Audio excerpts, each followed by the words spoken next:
Acutis. ഈ കാലഘട്ടത്തിൽ നമ്മോടൊപ്പം ജീവിച്ച് സ്വർഗീയ വിശുദ്ധി സ്വന്തമാക്കിയ ഒരു പുണ്യാത്മാവ്.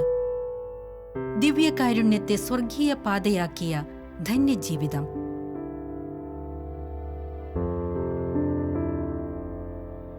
നവയുഗത്തിലെ ഇന്റർനെറ്റിന്റെ സാധ്യതകളെ സുവിശേഷ പ്രഘോഷണത്തിനായി ഉപയോഗപ്പെടുത്തിയ വിശുദ്ധ ജീവിതം. തികഞ്ഞ IT പ്രതിഭ. സ്വന്തമായി വെബ്സൈറ്റ് നിർമ്മിച്ചുകൊണ്ട് ദിവ്യകാരുണ്യ അത്ഭുതങ്ങളെ ലോകത്തിനു മുൻപിൽ പ്രദർശിപ്പിച്ച യുവാവ്. വെറും 15 വർഷം മാത്രം ഈ ലോകത്ത് ജീവിച്ച് നമ്മെ വിട്ടുപിരിഞ്ഞ കാർലോ അക്വിറ്റീസ്. 2020 ഒക്ടോബർ 10 വാഴ്ത്തപ്പെട്ടവനായി തിരുസഭ പ്രഖ്യാപിച്ച ഈ പുണ്യാത്മാവിനെക്കുറിച്ച് ആഴത്തിൽ നമുക്ക് മനസ്സിലാക്കാം. ശാലോം ടിവിയിലെ ഹൈവേ ടു ഹെവൻ എന്ന പ്രോഗ്രാമിൻ്റെ 2ാമത്തെ എപ്പിസോഡിലേക്ക് സ്വാഗതം. കാർലോ അക്വിറ്റീസ് 1991 മെയ് മാസം 3-ാം തീയതി ഇംഗ്ലണ്ടിലെ ലണ്ടനിൽ ജനിച്ചു. ഏതാനും മാസങ്ങൾ കഴിഞ്ഞ് അവരുടെ കുടുംബം ഇറ്റലിയിലെ മിലാനിലേക്ക് വീണ്ടും തിരിച്ച് റീസെറ്റിൽ ചെയ്ത ഇറ്റാലിയൻ കുടുംബത്തിൽ 15 വയസ്സുവരെ വളർന്ന് ഒക്ടോബർ മാസം 2006 12-ാം തീയതി സ്വർഗത്തിലേക്ക് തിരിച്ചു വിളിക്കപ്പെട്ട കാർലോസ് അക്വിറ്റീസ് അദ്ദേഹത്തിൻ്റെ ജീവിതത്തെക്കുറിച്ച്, വിശുദ്ധരെക്കുറിച്ചുള്ള പഠനങ്ങളിൽ വളരെ താല്പര്യപൂർവ്വം അന്വേഷിക്കുകയും പഠിക്കുകയും ചെയ്തുകൊണ്ടിരുന്ന ബ്രദർ എഫ്രേമും ബ്രദർ ജോണും കാർലോസ് അക്വിറ്റീസിനെ കുറിച്ച് അറിയാനിടയാവുകയും അദ്ദേഹത്തിൻ്റെ ഈ 15 വർഷത്തെ ജീവിതത്തിനിടയിൽ വിശുദ്ധിക്ക് നൽകിയ പ്രാധാന്യവും അദ്ദേഹം യേശുക്രിസ്തുവിനെ നെഞ്ചോട് ചേർത്ത് വെച്ച് ജീവിക്കുന്നതിൽ കാണിച്ച താല്പര്യങ്ങളുമൊക്കെ മനസ്സിലായതിൻ്റെ വെളിച്ചത്തിൽ കൂടുതൽ പഠിക്കുകയും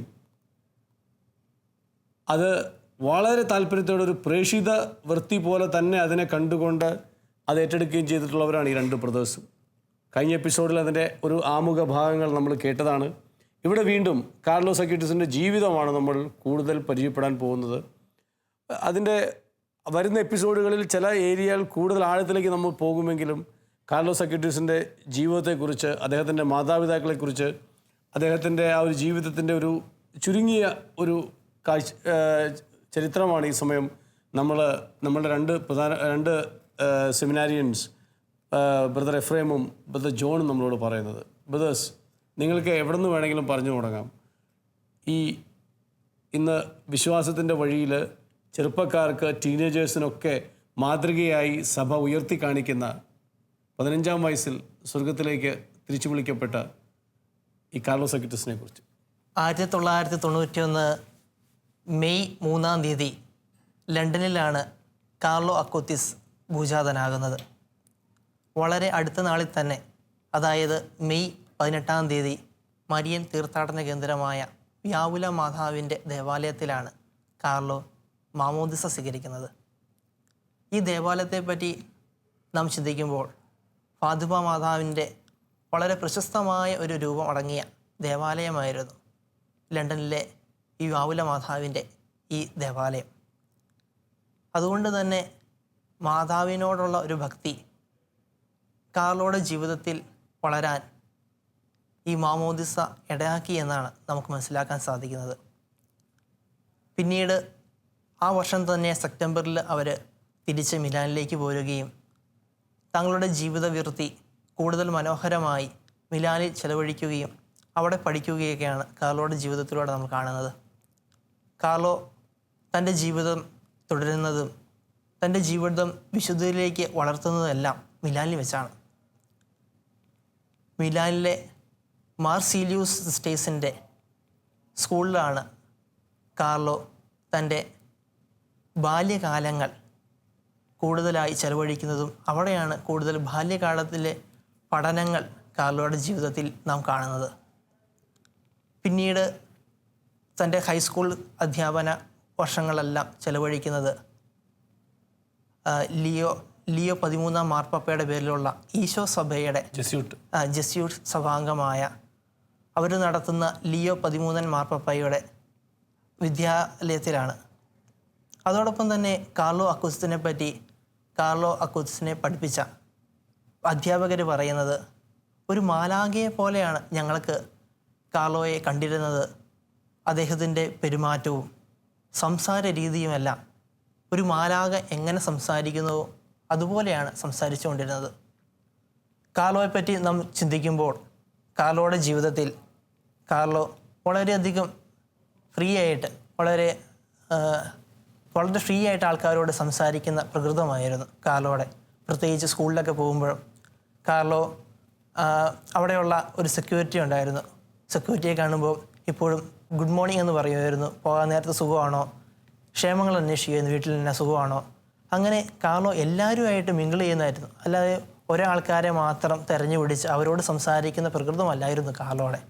മറിച്ച് എല്ലാവരിലും ക്രിസ്തുവിനെ കണ്ടുകൊണ്ട് എല്ലാവരിലേക്കും ഇറങ്ങിച്ചെല്ലുവാനും അവർക്കെല്ലാം ഒരു സന്തോഷം, പോകുന്ന വഴിക്കെല്ലാം ഒരു സന്തോഷം കൊടുക്കാനും കാർലോയ്ക്ക് കഴിഞ്ഞു.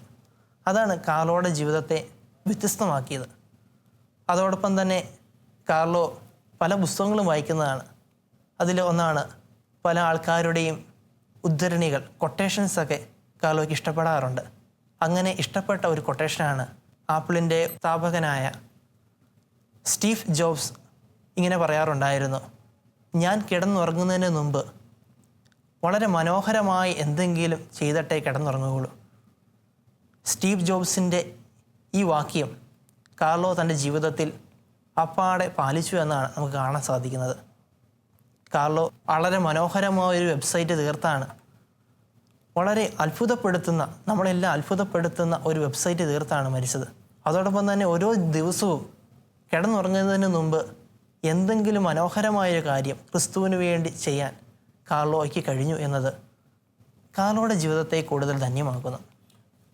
ബ്രദർ ജോൺ, ഞാൻ തീർച്ചയായിട്ടും കൂടുതൽ ബ്രദർ ജോണിലേക്ക് വീണ്ടും മടങ്ങി വരാം. ബ്രദർ ജോൺ പറഞ്ഞപ്പോൾ ഞാൻ ശ്രദ്ധിച്ച ഒരു പ്രധാനപ്പെട്ട കാര്യം, കാർലോ ഒരു മാലാഖയെ പോലെ ആയിരുന്നു എന്ന് പഠിപ്പിച്ചിരുന്ന ഒരു അധ്യാപകൻ അല്ലെങ്കിൽ അധ്യാപിക ആരുമാകട്ടെ, അവർ അങ്ങനെ പരാമർശിക്കണമെങ്കിൽ ഒരു മാലാഖയെ പോലെ സംസാരിച്ചു, മാലാഖയെ പോലെ ഇടപഴകി എന്നൊക്കെ ബ്രദർ ജോൺ ആവർത്തിച്ച് പറയുമ്പോൾ ഒരു മാലാഖ ഉണ്ടായത് ഒരു മനുഷ്യ കുടുംബത്തിൽ നിന്ന് തന്നെയാണ്. അപ്പോൾ ഒരു മാലാഖ ഉണ്ടാവുന്നത് കുടുംബത്തിൽ നിന്നാണ്. ഒരു മാലാഖ ഉണ്ടാകേണ്ടത് മാതാപിതാക്കളിൽ നിന്നാണ്. ഇവിടെയാണ് ഞാൻ വിചാരിക്കുന്നത്, ഇങ്ങനെയൊരു മാലാഖയെ ജന്മം കൊടുത്ത് വളർത്തി വലുതാക്കിയ ആ മാതാപിതാക്കളെ കുറിച്ച് ഒന്ന് പറയാമോ? കാർലോയുടെ ജീവിതത്തിൽ നമ്മൾ നോക്കുമ്പോൾ ഒരു വ്യത്യസ്ത ഒരു അനുഭവമാണ് നമ്മൾ കാണുന്നത്. കാർലോയുടെ അമ്മ അവന് എല്ലാ സാഹചര്യങ്ങളും മേടിച്ചു കൊടുത്തു, എല്ലാ സാഹചര്യങ്ങളും തയ്യാറാക്കി കൊടുത്തു. ഒരു കമ്പ്യൂട്ടർ അവൻ്റെ മുറിയിലുണ്ടായിരുന്നു, അവന് കളിക്കാനുള്ള കളിപ്പാട്ടങ്ങൾ ഇതെല്ലാം കൊടുത്തിരുന്നു. അപ്പോൾ ഇവന് ഈ മാലാഖ എന്ന സവിശേഷത നൽകണമെങ്കിൽ അവനൊരു വ്യത്യസ്തമായി എന്തെങ്കിലും കാണണമല്ലോ. ഈ മാലാഖ എന്ന സവിശേഷത അവന് കിട്ടിയത് അവൻ്റെ കുടുംബത്തിൽ നിന്ന് തന്നെയാണ്. അവൻ്റെ അമ്മ അവനെ അപ്രകാരമാണ് വളർത്തിയത്. അവൻ ഒരു ചെറിയ തെറ്റ് ചെയ്യാൻ പോലും അവനെ ശാസിച്ച് അതിൽ നിന്ന് ചെയ്ത തെറ്റ് എന്താണെന്ന് മനസ്സിലാക്കി കൊടുക്കാൻ അമ്മ സഹായിച്ചിരുന്നു. അതിന് ഏറ്റവും വലിയൊരു ഉദാഹരണമാണ് ഇന്നത്തെ കാലഘട്ടങ്ങളിൽ നമ്മുടെ യുവാക്കൾ ഒരു പ്രേമബന്ധത്തിലൊക്കെ വീഴുന്നത് നമ്മൾ സ്വാഭാവികമാണ്. കാർലോയുടെ ജീവിതത്തിലും ഇങ്ങനെ ഒരു സംഭവം നടന്നതായിട്ട് കാർലോയുടെ അമ്മ പറയുന്നുണ്ട്. ഒരിക്കലും കാർലോ തൻ്റെ ഹൈസ്കൂൾ പഠന കാലഘട്ടത്തിൽ ഒരു പെണ്ണിനെ കണ്ടു, അവളോട് പറഞ്ഞു എനിക്ക് നിന്നെ ഇഷ്ടമാണെന്ന് പറഞ്ഞു. നോർമൽ ആ പെണ്ണിനായി ചെയ്തു. കാർലോയെ കാണാൻ നല്ലൊരു സുമുഖനായതുകൊണ്ട് കാർലോയോട് പറഞ്ഞു എനിക്കും താല്പര്യമാണെന്ന് പറഞ്ഞു. പക്ഷേ ആ ഒരു ഇഷ്ടം ചെന്ന് തൻ്റെ അമ്മയോട് പറയുക കാർലോ, അമ്മ എനിക്ക് ഈ പെൺകൊച്ചിനെ ഭയങ്കര ഇഷ്ടമാണ്, എനിക്ക് കല്യാണം കഴിച്ചാൽ കൊള്ളാമെന്നുണ്ട്. ഇത് കേട്ട് കാർലോയുടെ അമ്മയും പപ്പായും പൊട്ടിച്ചിരിച്ചെന്നാണ് അവർ പറഞ്ഞത്. കാരണം ഒരു പയ്യൻ വന്നിട്ട് പറയുക എനിക്ക് നാളെ കല്യാണം കഴിക്കണം എന്നൊരു സംഭാഷണ രീതിയാണ് പറയുന്നത്.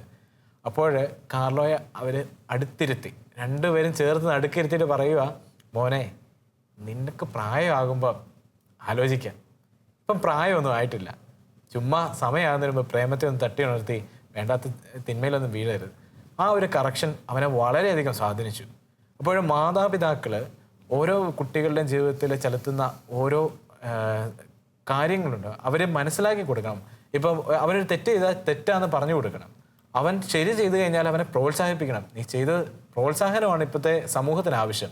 നമ്മുടെ മക്കൾ വഴിതെറ്റി പോയിട്ട് നമ്മൾ വേറെ ആരെയല്ല പഴിക്കണ്ടേ, നമ്മളെ തന്നെയാണ് പഴിക്കുന്നത്. നമ്മുടെ മാതാപിതാക്കൾ സ്വയം പഴിക്കണം. മക്കൾ വഴിതെറ്റി പോകാൻ കാരണം നമ്മളാണ് ഒന്നാമത്തെ കാര്യം. കാരണം വെച്ചാൽ നമ്മൾ പറയുന്നില്ല, നമ്മൾ അവരെ അപ്രിഷ്യേറ്റ് ചെയ്യുന്നില്ല. യുവജനങ്ങൾ അവർ ഈ തിളച്ച് നിൽക്കുന്ന ഈ രക്തം തിളച്ച് നിൽക്കുന്ന ഈ സമയത്ത് അവർക്കൊക്കെ അപ്രീസിയേഷൻ അവർ ആഗ്രഹിക്കുന്നത്. ഇപ്പോൾ നമുക്കറിയാം ഈ ഫിലിം സ്റ്റാർസിനെയൊക്കെ മാതൃകയായിട്ട് എടുക്കുന്ന ഒരു സമൂഹമാണ് ഈ യുവജനങ്ങളൊക്കെ. എന്തുകൊണ്ട് കാർലോയെ പോലെയുള്ള ഒരു വിശുദ്ധനെ നമുക്ക് മാതാപിതാക്കൾക്ക് കാട്ടിക്കൊടുത്തുകൂടാ? കാർലോയുടെ ജീവിതത്തിൽ കാർലോയുടെ അമ്മയും പപ്പായും വിശുദ്ധരെ കാട്ടിക്കൊടുത്തിരുന്നു. അതായത് കാർലോയുടെ അമ്മ മാനസാന്തരത്തിലേക്ക് വരുന്നത്, അതായത് കാർലോയുടെ അമ്മ ആകപ്പാടെ കുർബാനയ്ക്ക് പോയതായിട്ടുള്ളത് 3 സന്ദർഭങ്ങളിലാണ് മകൻ ജനിക്കുന്നതിന് മുമ്പ്. 1 കാർലോയുടെ അമ്മയുടെ മാമോദിസയ്ക്ക്, 2 സ്ഥൈര്യ ലേപനത്തിന്, 3 വിവാഹം എന്ന കുദാശയ്ക്കും. ഇതല്ലാതെ ദേവാലയത്തിൽ പോയിട്ടില്ല കാർലോയുടെ അമ്മ അതിനു മുമ്പ്. കാർലോ എന്ന ആ ദൈവം അയച്ച ആ മാലാക ജനിച്ചപ്പോൾ എന്തോ ഒരു പ്രത്യേകത അവനിലുണ്ട് എന്ന് തിരിച്ചറിഞ്ഞ് അവൻ്റെ ആഗ്രഹങ്ങൾക്ക് അവർ വഴിത്തിരിവായി. അവൻ പറഞ്ഞു എനിക്ക് ആ വിശുദ്ധൻ്റെ കബറിടത്തെങ്കിൽ പോകണം, ഈ പാതിരപ്പിയുടെ കബറിടത്തെങ്കിൽ പോകണം. അങ്ങനെയൊക്കെ പറഞ്ഞപ്പോൾ മാതാപിതാക്കൾ അവനെ ഒരു മാലാഖയാക്കാൻ വേണ്ടി വളർത്താൻ നോക്കി. അവന് പരിശുദ്ധ കുർബാനയ്ക്ക് പോകാനുള്ള സാഹചര്യങ്ങൾ ഒരുക്കി കൊടുത്തു. ഇന്നിപ്പോൾ നമുക്ക് ഒരു കാര്യം പറയാം, വീടുകളിൽ വണ്ടിയില്ല, എനിക്ക് വണ്ടി ഉണ്ടല്ലോ പള്ളിയിൽ പോകാൻ പറ്റുള്ളൂ, ദൂരമാണ്. പക്ഷേ ഈ കാർലോയെ സംബന്ധിച്ചിടത്തോളം അവർ എപ്പോഴും സമ്മർ സീസണിൽ അവർ അസീസിലേക്ക് പോകും, ഓരോ സീസണൽ വൈസ് അവർ മാറി മാറി പോകും. എങ്കിലും ഒരു കുർബാന അവന് നഷ്ടമായി കഴിഞ്ഞു കഴിഞ്ഞാൽ അവന് ജീവിതത്തിൽ ശ്വാസം എടുക്കാത്തതിന് തുല്യമായിട്ടായിരുന്നു അവൻ, അന്ന് ഞാൻ മരിച്ചു പോകുന്നതിന് തുല്യമായിട്ടായിരുന്നു അവൻ കണ്ടിരുന്നത്. ഒരുപക്ഷെ കാർലോയുടെ ഈ ഒരു ദിവ്യകാരുണ്യത്തോടുള്ള ഒരു ആഴം, അടുപ്പം നമ്മൾ അടുത്തൊരു എപ്പിസോഡിൽ തീർച്ചയായിട്ടും നമ്മൾ ഡിസ്കസ് ചെയ്യുന്നുണ്ട്. മാതാപിതാക്കളുടെ പേരുകളൊന്ന് ആവർത്തിച്ച് പറയാമോ? കാരണം നമ്മൾ ആദ്യ എപ്പിസോഡിൽ പറഞ്ഞിരുന്നുവെങ്കിലും. അമ്മയുടെ പേര് ആന്റോണിയ സൽസാനോ എന്നാണ്, പപ്പയുടെ പേര് ആൻഡ്രിയ അക്കുത്തീസ്. രണ്ടുപേരും വ്യാപാരികളാണ്, വലിയ കുലീന കുടുംബത്തിലെ അംഗങ്ങളും കൂടിയാണ് അവർ. ഈ ഞാൻ മനസ്സിലാക്കുന്നതനുസരിച്ച് 7ാമത്തെ വയസ്സിൽ ഫസ്റ്റ് ഹോളി കമ്മ്യൂണിയൻ ദിവ്യകാരുണ്യം ആദ്യമായി സ്വീകരിച്ചു. അന്നു മുതൽ ഈ ദിവ്യകാരുണ്യത്തോടുള്ള ആഴമായ ഒരു സാറിന് എൻ്റെ അഭിപ്രായത്തിൽ അത് വ്യക്തിപരമായിട്ട് നമ്മൾ അദ്ദേഹത്തിന് ദിവ്യകാരുണ്യ സ്വീകരണത്തിലൂടെയല്ല ഒരിക്കലും ദിവ്യകാരുണ്യത്തെ അറ്റാച്ച്മെൻറ്റ് തുടങ്ങിയത്. ഞാൻ പറഞ്ഞിരുന്നു നേരത്തെ കഴിഞ്ഞ എപ്പിസോഡിൽ സൂചിപ്പിച്ചതുപോലെ ദൈവം ഒരു ഗ്രേസ് കൊടുക്കും. ആ ഗ്രേസ് ഇവന് തിരിച്ചറിഞ്ഞത് ഇവൻ അവിടെ മെൻഡിക്കൻ സിസ്റ്റേഴ്സിൻ്റെ ഒരു ആശ്രമ ദേവാലയത്തിൽ പോയി. ആശ്രമ ദേവാലയത്തിൽ പോയപ്പോൾ അവർ ആ ഒരു തീവ്രമായ ആരാധനയും തീവ്രമായ ആ തീഷ്ണതയും ഈശോയുടെ മുമ്പിൽ പോയി നിൽക്കുന്നത് കണ്ടു കഴിഞ്ഞപ്പോൾ അവനെ അതിശയിപ്പിക്കുകയാണ്, കാർലോയെ അതിശയിപ്പിക്കുക.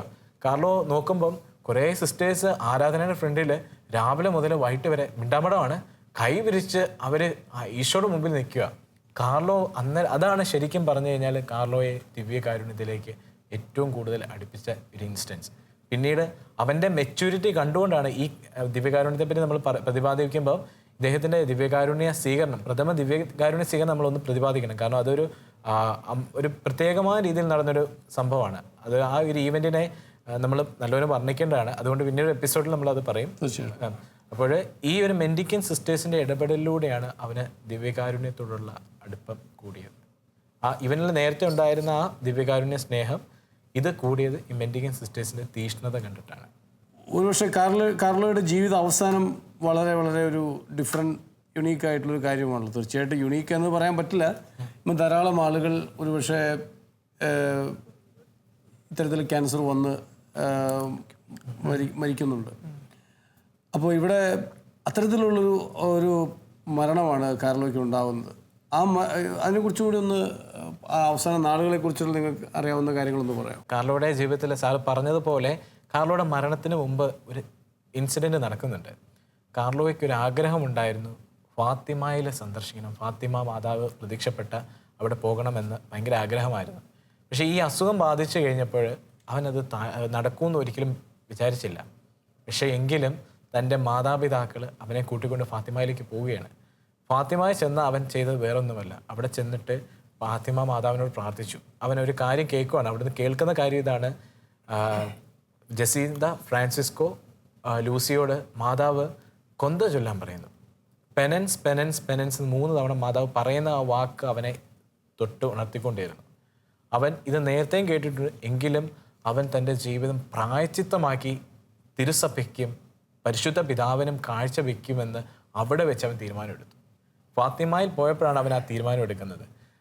അവൻ ഏറ്റവും ഇഷ്ടം, കാർലോയുടെ അമ്മ പറയുന്നൊരു കാര്യമുണ്ട്, മരിക്കുന്നതിന് 2 മാസം മുമ്പ് എടുത്ത വീഡിയോ പറയുക, ഞാൻ ഇന്ന് 70 കിലോ വെച്ചിട്ടുണ്ട്, പക്ഷെ സ്വർഗത്തിലേക്ക് പോകാൻ എനിക്കത് തടസ്സമാകുമോ എന്ന് ഒരു ഹാസ്യമെന്ന രീതിയിൽ കാർലോ അവതരിപ്പിക്കുകയാണ് അവിടെ ചെയ്യുന്നത്. അപ്പോൾ അവിടുന്ന് അവൻ പ്രായച്ചിത്തമായിട്ട് എടുത്ത കാര്യം ഇതാണ്, ഫാത്തിമയിൽ നിന്ന് ഞാൻ ഇനി ചോക്ലേറ്റ് കഴിക്കില്ല, ന്യൂട്ടല്ല കഴിക്കില്ല, വീഡിയോ ഗെയിം കളിക്കില്ല, സിനിമ കാണില്ല. ഇതാണ് ഞാൻ ഏറ്റവും കൂടുതൽ എടുത്തിരിക്കുന്ന പ്രായച്ചിത്തം. എൻ്റെ ശരീരത്തിൽ വരുന്ന ഈ സഹനങ്ങളോട് ചേർത്ത് ഈ 4 സഹനങ്ങളോട് ഞാൻ ചേർത്ത് ഈശോയ്ക്ക് പരിശുദ്ധ അമ്മയ്ക്കും ഒരു റോസാ പുഷ്പമായിട്ട് എൻ്റെ ജീവിതം നൽകുമെന്ന് കാർലോ അടിയുറച്ച് തീരുമാനമെടുത്തു. 2006 ഒക്ടോബറിലാണ് അദ്ദേഹത്തെ ഹോസ്പിറ്റലിൽ അഡ്മിറ്റ് ചെയ്യുന്നത്. ആ അഡ്മിറ്റ് ചെയ്യപ്പോൾ അവൻ അമ്മയോട് പറയുക, ഞാൻ ഇനി ഹോസ്പിറ്റലിൽ നിന്ന് വീട്ടിലേക്ക് വരാൻ സാധ്യതയില്ല, ഞാൻ എൻ്റെ സ്വർഗീയ വീട്ടിലേക്ക് പോകുമായിരിക്കും. പക്ഷേ ഞാൻ ഈ സഹിക്കുന്ന സഹനങ്ങളെല്ലാം അത് പരിശുദ്ധ പിതാവിന്, അന്നത്തെ മാർപ്പാപ്പ പരിശുദ്ധ ബെനറ്റ് 14 മാർപ്പാപ്പയാണ്, പരിശുദ്ധ പിതാവിനും തിരുസഭയ്ക്കുമായിട്ട് ഞാൻ കാഴ്ചവെക്കുന്നു. കുറേ വിശുദ്ധരുണ്ട് ആ കാലഘട്ടങ്ങളിൽ. ഈ കാലയളവിൽ മരിച്ചവരെല്ലാം ഒട്ടുമിക്ക പേർക്കും ലുക്കീമിയ ബാധിച്ച വിശുദ്ധരാണുള്ളത്. നമ്മുടെ പിയർ ആഞ്ചലോ, മത്തേ ഫെറീനോ, ഇവർക്കൊക്കെ ഈ അസുഖം വന്നാണ് മരിക്കുന്നത്. അപ്പം ഈ കാലയളവിലാണ് 2000 ഈ നൂറ്റാണ്ടിൽ ജീവിച്ചിരുന്ന ദൈവദാസരാണ് അവർ, ദൈവദാസരും ധന്യന്മാരുമാണ് അവർ. അപ്പോൾ കാർലോയുടെ ഈ ജീവിതത്തിൽ നമ്മൾ നോക്കുമ്പോൾ അവൻ മരണത്തെ ഒരു ആഘോഷമാക്കുക ചെയ്യുന്നത്, ഈശോയ്ക്ക് വേണ്ടി ആഘോഷിക്കുക, ഈശോയുടെ അടുത്ത് പോകാൻ. അത് കാർലോയുടെ അമ്മ ഈ ബർത്ത്ഡേക്ക് ഞങ്ങളോട് ഞങ്ങൾക്ക് തന്നൊരു പ്രഭാഷണത്തിൽ പറഞ്ഞതാണ്, കാർലോയുടെ ജനനം എന്ന് പറഞ്ഞാൽ മെയ് 3-നല്ല, കാരണം കാർലോ ശരിക്കും ജനിച്ചത് ഒക്ടോബർ 12-നാണ്. കാർലോയുടെ അമ്മയുടെ നാവിൽ നിന്ന് ഞാനത് കേൾക്കുന്നത്. അവൻ്റെ മരണമാണ് അവൻ്റെ ജനനം. അതാണ് കാർലോയുടെ അമ്മ പറയുന്നത്. ഒക്ടോബർ 12 വെളുപ്പിനെ 6:45. അതിന് മുമ്പ് കാർലോ പറഞ്ഞ് എനിക്ക് രോഗിലേപനം വേണം. തലേദിവസം രോഗിലേപനം കൊടുത്തു. 6:45 കാർലോ അവിടെ മരിക്കുകയാണ്. സെൻറ്റ് ജെറാർഡ് ഹോസ്പിറ്റൽ, മിലാനിൽ നിന്ന് അധികം ദൂരമില്ല, മോൺസ എന്ന് പറയുന്ന സ്ഥലത്താണ് ഈ ഹോസ്പിറ്റലുള്ളത്, സെൻറ്റ് ജെറാർഡ് ഹോസ്പിറ്റൽ. അവിടെ വെച്ചാണ് കാർലോ സ്വർഗത്തിലേക്ക് പറന്നു കയറുന്നത്. കാർലോയുടെ ജീവിതത്തിൻ്റെ വഴികളെല്ലാം നമുക്ക് വളരെ വളരെ പ്രചോദനാത്മകമാണ്. കാർലോയുടെ തന്നെ ആഗ്രഹപ്രകാരം സെൻറ്റ് ഫ്രാൻസിസ് അസിസിയുടെ ബസിലിക്കയോട് ചേർന്നുള്ള സെമിനാരിയിലാണ് അടക്കിയിട്ടുള്ളത്. അതിൽ നിന്ന് നമ്മൾ മനസ്സിലാക്കുന്നത് കാർലോ ഒരു ഫ്രാൻസിസ് അസിസിയോട് അതുപോലെ ഒരു സ്നേഹവും അടുപ്പമുണ്ടായിരുന്ന ഒരാളാണ് എന്നാണ്, അല്ലേ? കാർലോ ഫ്രാൻസിസ് അസീസിയുടെ ജീവിതത്തിലെ ദാരിദ്ര്യം എങ്ങനെയാണ് ഒരു റിച്ച് ആയിരുന്നുകൊണ്ട് തന്നെ, അതായത് കുലീന കുടുംബത്തിലായിരുന്നുകൊണ്ട് തന്നെ ഈ ദാരിദ്ര്യത്തെ പ്രണയിക്കുവാനും ഇല്ലായ്മകളിൽ ക്രിസ്തുവിനെ കണ്ടെത്തുവാനും സാധിക്കുന്നതെന്നൊക്കെ കാർലോ ധ്യാനിക്കാറുണ്ടായിരുന്നു. അതുകൊണ്ട് ഫ്രാൻസിസ് അസീസിയുടെ ജീവിതം ശരിക്കും തൻ്റെ ജീവിതത്തിൽ ഒരു നല്ലൊരു മാതൃകയാക്കിയ വ്യക്തി തന്നെയാണ് കാർലോ. ഇന്ന് ടീനേജേഴ്സിന്, യൂത്തിനൊക്കെ മാതൃകയായ കാർലോയെ കുറിച്ച് നമ്മൾ പറയുമ്പോൾ ഇപ്പോൾ തന്നെ നമ്മൾ അവസാനം പറയുന്ന പോലെ ഫ്രാൻസിസ് അസിസിയുടെ അതുപോലെ ഒരുപക്ഷെ നമ്മൾ അടുത്തൊരു എപ്പിസോഡിൽ കേൾക്കുന്നുണ്ട് ഇത്തരത്തിൽ കാർലോയെ സ്വാധീനിച്ച വിശുദ്ധർ എന്ന് നമ്മൾ മറ്റൊരു എപ്പിസോഡിൽ കേൾക്കുന്നുണ്ടെങ്കിലും ഫ്രാൻസിസ് അസിസിയുടെ ഇത്തരത്തിലുള്ള എളിമയും ദാരിദ്ര്യവും ഒക്കെ നെഞ്ചോട് ചേർത്ത് വയ്ക്കാൻ കാർലോ ശ്രമിച്ചിരുന്നു. നമ്മൾ ഏറ്റവും ആദ്യം കേട്ടതുപോലെ ഒരു മാലാഖയാണ് കാർലോ എന്ന് മറ്റുള്ളവർ, സ്വന്തം വീട്ടുകാരല്ല, കാർലോയല്ല, മറ്റുള്ളവർ അധ്യാപകരെ പോലുള്ള ആളുകൾ പറയേണ്ടി വരുന്നത്. ഒരുപക്ഷെ പൊതുവെ കുട്ടികളുടെ ഏറ്റവും വികൃതികൾ കാണുന്നൊരിടം സ്കൂളാണ്. ടീച്ചേഴ്സിനാണ് അവരുടെ യഥാർത്ഥ സ്വഭാവം മാതാപിതാക്കൾ കഴിഞ്ഞാൽ അറിയാവുന്ന ഒരു പ്രധാനപ്പെട്ട വിഭാഗം എന്ന് പറയുന്നത്. അത്തരത്തിലുള്ളൊരു ടീച്ചർ കുട്ടിയെക്കുറിച്ച് ഇങ്ങനെ പറയണമെങ്കിൽ മാതാപിതാക്കൾ ആ കുഞ്ഞിനെ വളർത്തിക്കൊണ്ടുവന്ന രീതി തീർച്ചയായിട്ടും ദൈവകൃപയുടെ വലിയൊരു അനുഗ്രഹം അതിനകത്തുണ്ടെന്ന് നമുക്കറിയാം. പക്ഷേ ദൈവകൃപ പലപ്പോഴും തടസ്സപ്പെടുത്തുന്നത് ചുറ്റുപാടുമുള്ളവർ ജീവിതത്തിൽ മുൻഗണനകൾ മാറ്റിവെച്ചിട്ട് ഈ വിശ്വാസത്തിൻ്റെ വഴിയെ മക്കളെ നടത്തുന്നതിൽ നിന്ന് മാറിപ്പോകുന്നിടത്ത്. ഇവിടെ നമ്മുടെയൊക്കെ കുടുംബങ്ങളിൽ സൃഷ്ടിക്കപ്പെട്ടത്, ജനിച്ചു വീണത് മാലാഖകൾ തന്നെയാണ്. പിന്നീട് മാതാപിതാക്കളുടെ ഉത്തരവാദിത്തക്കുറവ് കൊണ്ടും വളർന്നു വന്ന രീതിയിലുള്ള തെറ്റായ സ്വാധീനങ്ങൾ കൊണ്ടൊക്കെയാണ് ഈ മാലാഖമാർ മാറിപ്പോകുന്നത്. ധാരാളം മാലാഖമാരെ നമ്മുടെ കുടുംബങ്ങളിൽ നമുക്ക് രൂപപ്പെടുത്താൻ കഴിയട്ടെ. മുൻപ് പരാമർശിച്ചതുപോലെ 1991 മെയ് 3 ജനിച്ച് പിന്നീട് തൻ്റെ 7ാമത്തെ വയസ്സിൽ ആദ്യ കുർബാന സ്വീകരിച്ച് അതിന് മുൻപേ തന്നെ വിശുദ്ധ കുർബാനയുള്ള സ്നേഹം, ആദ്യ കുർബാന സ്വീകരണത്തിൻ്റെ നാളുകൾ മുതൽ കുർബാന സ്വീകരണം മുടക്കാതിരിക്കാൻ അതുപോലെ ശ്രമിച്ചിരുന്ന കാർലോ ഒടുവിൽ മരണത്തിന് കീഴടങ്ങുന്നൊരു സമയം അത് വെറും ഒരു മരണമല്ല, അതൊരു വീണ്ടും ജനനമാണെന്ന് ബോധ്യപ്പെടുത്തുന്ന വിധത്തിൽ, സ്വന്തം മാതാവിനെ ഉൾപ്പെടെ ബോധ്യപ്പെടുത്താൻ കഴിയുന്ന വിധത്തിൽ മരണത്തെ സന്തോഷത്തോടെ സ്വീകരിച്ച് ആ ഒരു രോഗത്തിൻ്റെ സഹനങ്ങളെ പരിശുദ്ധ പിതാവിനും തിരുസഭയ്ക്കും വേണ്ടിയുള്ള വലിയ ത്യാഗമായി സമർപ്പിച്ച ആ കാർലോയെക്കുറിച്ച് കൂടുതൽ വീണ്ടും നമുക്ക് കേൾക്കാം. നമുക്കിപ്പോൾ കാർലോയുടെ ജീവിതം, സ്വന്തം ജീവിതത്തെ സ്വാധീനിച്ച 2 വ്യക്തികളെ ഒന്ന് കേൾക്കാം. പ്രിയപ്പെട്ടവരെ, ഞാൻ Bibina Jose, Kerala Catholic youth movement Kothamangalam രൂപതയിലൊരു അംഗമാണ് ഞാൻ. കഴിഞ്ഞ കുറേ ദിവസങ്ങളായി കാർലോ അക്യൂട്ടീസിൻ്റെ ജീവിതത്തെപ്പറ്റി ഞാനൊന്ന് പഠിക്കുകയായിരുന്നു. ഈ ഒരു അവസരത്തിൽ അദ്ദേഹത്തെ പറ്റി ചിന്തിക്കുമ്പോൾ എന്നെ ഇൻസ്പയർ ചെയ്ത കാര്യം എന്ന് പറയുന്നത് അദ്ദേഹത്തിൻ്റെ ആത്മീയ ജീവിതം തന്നെയാണ്. തിന്മയെ നന്മ കൊണ്ട് കുറയ്ക്കുക എന്ന പൗലോസ് ശ്ലീഹായുടെ ആ ഒരു വാക്യം ഉൾക്കൊണ്ടുകൊണ്ട് ജീവിച്ച ഒരു പുണ്യാത്മാവായിരുന്നു അദ്ദേഹം. ദിവസവും രാവിലെ എഴുന്നേൽക്കുമ്പോൾ 15 മിനിറ്റോളം ധ്യാനത്തിനും പ്രാർത്ഥനയ്ക്കുമായി അദ്ദേഹം നീക്കി വെച്ചിരുന്നു. ഈ ഒരു കാര്യം നമ്മളുമായിട്ട് കണക്ട് ചെയ്യുമ്പോൾ നമുക്കൊന്ന് ചിന്തിക്കാം, നമ്മളിൽ എത്ര പേർ രാവിലെ എഴുന്നേറ്റ് ഒന്ന് കുരിശ് വരയ്ക്കുകയാണോ അതോ നമ്മുടെ തൊട്ടടുത്തിരിക്കുന്ന മൊബൈൽ ഫോണിലാണോ നമ്മൾ ആദ്യം നമ്മുടെ ജീവിതം തുടങ്ങുന്നതെന്ന്. അതേപോലെ തന്നെ കാർലോ തൻ്റെ ജീവിതം തിരുസഭയോട് ചേർന്നുകൊണ്ട് ജീവിച്ച ഒരാളായിരുന്നു. മിഷണറി പ്രവർത്തനങ്ങളിലും തിരുസഭയ്ക്ക് വേണ്ടി ഒഴിഞ്ഞു വെച്ച ജീവിതത്തിലും അദ്ദേഹം വ്യാപൃതനാകുമ്പോൾ അദ്ദേഹം ചിന്തിച്ചിരുന്നത് ഈശോയുടെ ജീവിതത്തെ പരിപോഷിപ്പിക്കുക എന്നതായിരുന്നു. ഈ ഒരു കാര്യം തന്നെയായിരുന്നു കാർലോ തൻ്റെ കൂട്ടുകാർക്കും പറഞ്ഞു കൊടുത്തുകൊണ്ടിരുന്നത്. ലഘുപാപങ്ങളുണ്ടായാൽ പോലും കുമ്പസാരിച്ച് എത്രയും വേഗം വിശുദ്ധിയിലേക്ക് വരാൻ അദ്ദേഹം ശ്രദ്ധിച്ചിരുന്നു. ഈ ഒരു കാലഘട്ടത്തിൽ കാർലോ ശരിക്കും നമുക്കൊരു വെല്ലുവിളി തന്നെയാണ്. കാർലോയെ പോലെ ആകാൻ തീർച്ചയായിട്ടും നമുക്ക് സാധിക്കും. യുവജനങ്ങളായ നമ്മളാണ് നാളെയുടെ ഭാവി. അപ്പോൾ കാർലോയുടെ ഒരു ജീവിതം നമുക്കെല്ലാവർക്കും ഒരു ചലഞ്ചായിട്ട് തന്നെ ഏറ്റെടുക്കാം. മുന്നോട്ട് ജീവിക്കാനുള്ള, ക്രിസ്തുവിലേക്ക് എത്തിച്ചേരുവാനുള്ള ആ ഒരു ചലഞ്ചിനെ നമുക്ക് അക്സെപ്റ്റ് ചെയ്യാം. ഈശോമിശിഹായ്ക്ക് സ്തുതിയായിരിക്കട്ടെ. എൻ്റെ പേര് കെവിൻ ജോസഫ്, തൊടുപുഴയ്ക്കടുത്ത് കലയന്താനി ഇടവക്കാരനാണ്. ഇപ്പോൾ MSc മാത്തമാറ്റിക്സ് പഠനം പൂർത്തിയാക്കിയിരിക്കുന്നു. ഡിഗ്രി പഠനത്തിൻ്റെ അവസാന കാലഘട്ടത്തിൽ കോളേജിൽ ഇടയ്ക്കിടയ്ക്ക് കുട്ടികളെ കാണാനായിട്ടൊരു കന്യാസ്ത്രീ അമ്മ വരുമായിരുന്നു. 60 കഴിഞ്ഞ കോളേജിൽ നിന്ന് റിട്ടയർ ചെയ്തൊരു പ്രൊഫസർ. ഈ അമ്മ വരുമ്പോഴൊക്കെ ഒത്തിരി പുസ്തകങ്ങൾ കൈ കൊണ്ടുവരുമായിരുന്നു. അങ്ങനെ കൊണ്ടുവന്ന ഒരു പുസ്തകത്തിൻ്റെ അവസാനത്തെ പേജിൽ മനോഹരമായ ഒരു യുവാവിൻ്റെ ചിത്രം. അതിൻ്റെ തലക്കെട്ട് ഇങ്ങനെ: സ്വർഗത്തിലേക്കുള്ള ഹൈവേ ആണ് വിശുദ്ധ കുർബാന. അന്നു മുതൽ ഇന്ന് വരെയുള്ള വിശുദ്ധ കുർബാനകളിലൊക്കെ ഈ ചിന്ത കടന്നു വന്നിട്ടുണ്ട്. എങ്ങനെയാണ് വിശുദ്ധ കുർബാന സ്വർഗത്തിലേക്കുള്ള ഹൈവേ ആവുന്നത്? ഈ സുന്ദരമായ മുഖം അന്നു മുതൽ ഇന്ന് വരെയുള്ള അനേകം ഓൺലൈൻ മാധ്യമങ്ങളിലും കണ്ടിട്ടുണ്ട്. അങ്ങനെ 2020 ഒക്ടോബർ മാസം എത്തുമ്പോഴേക്കും ആ മുഖം ഇങ്ങനെ അൾത്താരയിലേക്ക് പ്രതിഷ്ഠിക്കപ്പെടാൻ പോവുകയാണ്. കുറേ ചിന്തിച്ചു. ഞാൻ ജനിച്ചതിന് ഒരു 6 വർഷം മുമ്പ് മാത്രം ജനിച്ച, എനിക്ക് 9 വയസ്സുള്ളപ്പം മരിച്ച, ഇപ്പോൾ ഏകദേശം 14 വർഷം മാത്രം കഴിഞ്ഞ ഒരു മനുഷ്യൻ, എൻ്റെ കാലഘട്ടത്തിൽ ജീവിച്ച ഒരു ചേട്ടായി എങ്ങനെയാണ് അൾത്താരയിലേക്ക് എടുക്കപ്പെടുന്നത്? ഈ മനുഷ്യൻ, ഈ ചേട്ടായി മദർ തെരേസയെ പോലെ അങ്ങനെ സേവനത്തിന് പേര് കേട്ടയാളല്ല. ഈ ചേട്ടായി പാദ്രെ പിയോയെ പോലെയോ അസിസി പിതാവിനെ പോലെയോ അല്ലെങ്കിൽ ആവിലായിലെ അമ്മ തെരേസയെ പോലെയോ മിസ്റ്റിക് അനുഭവങ്ങളോട് കടന്നുപോയ ആളല്ല.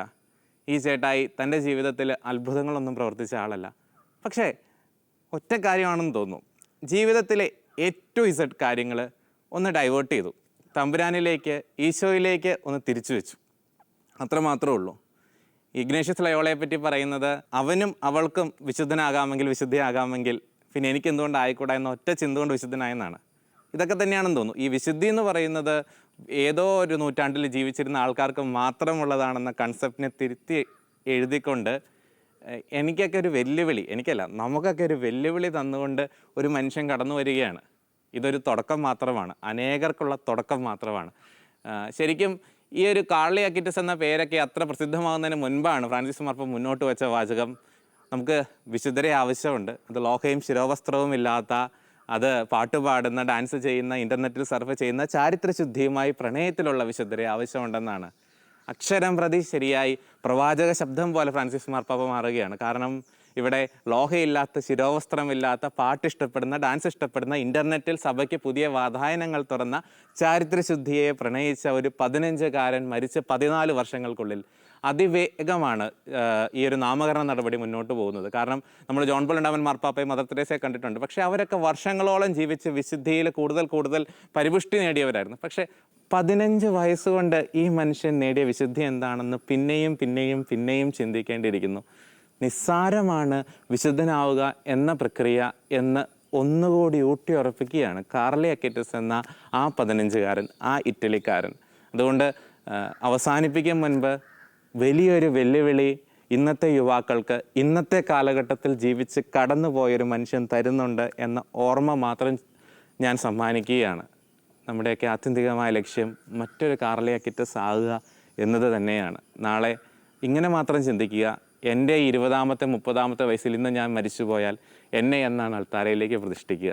ഒരു 15-കാരന് അത് സാധിക്കാമെങ്കിൽ എനിക്ക് എന്തുകൊണ്ട് സാധിച്ചുകൂടാ? Thank you. 15 വർഷം മാത്രം ഈ ഭൂമിയിൽ ജീവിക്കാൻ ദൈവം അനുവദിച്ച കാർലോ എന്ന മിടുമിടുക്കനായ ചെറുപ്പക്കാരൻ്റെ ജീവിതം തങ്ങളുടെ ജീവിതത്തെ എങ്ങനെ സ്വാധീനിച്ചു എന്നാണ് ഇവർ രണ്ടുപേരും ഇപ്പോൾ നമ്മളോട് പങ്കുവച്ചത്. നമുക്കും കാർലോ ഒരു മാതൃകയാവട്ടെ. അതുപോലെ നമ്മുടെ ജീവിതം കൊണ്ടും കാർലോയെ പോലെ നമുക്കും അനേകരെ സ്വാധീനിക്കാം. ഈ വെല്ലുവിളി എല്ലാ ടീനേജേഴ്സും ചെറുപ്പക്കാരും തീർച്ചയായിട്ടും മാതാപിതാക്കളും ഏറ്റെടുക്കട്ടെ എന്ന് ആത്മാർത്ഥമായി ആഗ്രഹിച്ചുകൊണ്ട് ഈ 2-ാമത്തെ എപ്പിസോഡ് ഇവിടെ നമ്മൾ സമാപിക്കുന്നു. നമുക്ക് വീണ്ടും അടുത്ത എപ്പിസോഡിൽ കാണാം. ശാലോം TV-യുടെ ഹൈവേ ടു ഹെവൻ എന്ന ഈ പ്രോഗ്രാമിൽ ഇത്രയും സമയം നമ്മളെ കേട്ട നിങ്ങൾക്കെല്ലാവർക്കും, അതുപോലെ നമ്മളോട് പങ്കുവച്ച ബ്രദർ എഫ്രേമിനും ബ്രദർ ജോണിനും നന്ദി പറഞ്ഞുകൊണ്ട് നിർത്തുന്നു.